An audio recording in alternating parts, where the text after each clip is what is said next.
Okay, so the YouTube app got updated today. There's a new tile and a whole new interface to get used to. Now, in some ways it's got better. Navigation of certain things is definitely better. The search still works with speech, which I'm really pleased about. But the bit I don't like is that if I go into history, now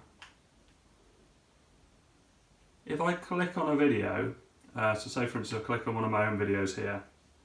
Now what used to happen is you tap, let's just do that down, you would tap on the little touchpad and it would come up straight away with an option to scrub.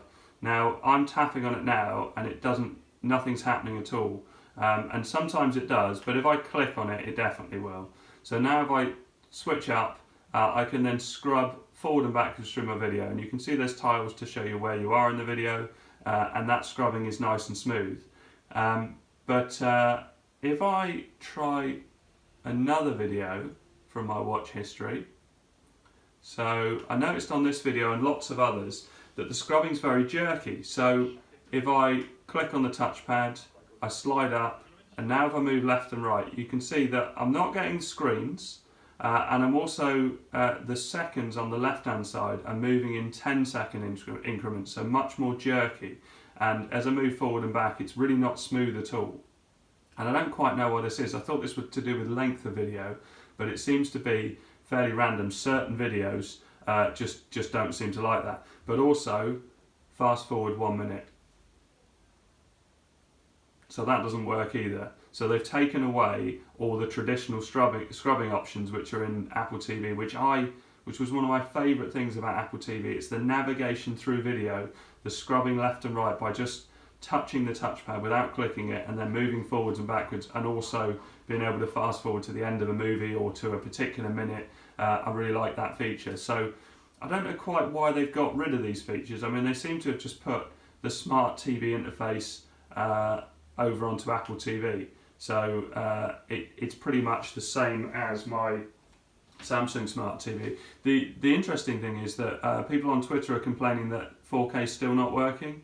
So you can see it says 4K video there, but 4K is still not working on the 4K Apple TV. I've got a Apple TV 4, so I can't verify this. But if I click on my Samsung TV and go to YouTube, so this will be my TV's interface,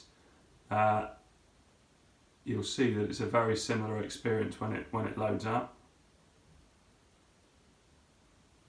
It's going a bit slow.